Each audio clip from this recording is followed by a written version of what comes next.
नमस्कार, मैं हूं मुशर्रफ पालवी और आप देख रहे हैं ईशा न्यूज़। ईशा न्यूज़ में आपका स्वागत है। और अभी की जो बड़ी खबर है और अहम खबर है वो शिक्षा विभाग से, शिक्षकों से जुड़ी हुई खबर है।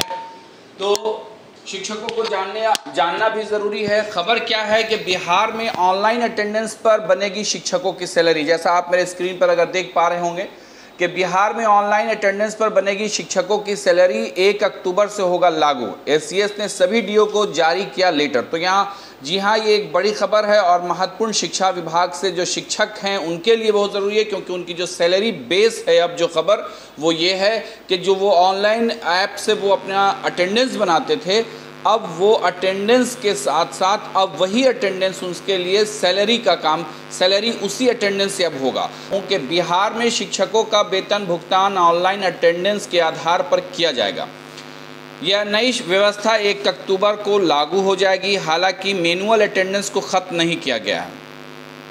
सर्वर और नेटवर्क खराब की स्थिति में मैनुअली अटेंडेंस मान्य होगा। इस संबंध में शिक्षा विभाग के अपर मुख्य सचिव डॉक्टर एस सिद्धार्थ ने सभी जिलों के डीओ को आदेश जारी कर दिया है।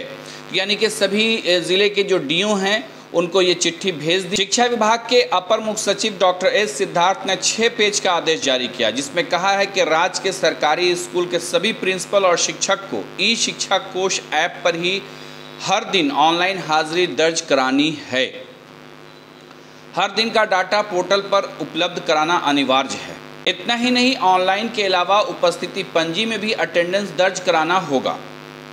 प्रखंड शिक्षा पदाधिकारी को अपडेट डाटा की जानकारी जिला कार्यक्रम पदाधिकारी को देना होगा। इसी डाटा के आधार पर 1 अक्टूबर 2024 से वेतन भुगतान किया जाएगा। शिक्षक अगर बिना बताए गायब रहते हैं तो एसएल और सीएल का इस्तेमाल किया जाएगा। अगर एसएल और सीएल नहीं है तो लीव विदाउट पे माना जाएगा। तो इस तरीके से लेटर में यह भी कहा गया है कि सर्वर डाउन, नेटवर्क की समस्या रहने पर मैनुअली उपस्थिति पंजी में दर्ज अटेंडेंस के आधार पर ही वेतन भुगतान किया जाएगा।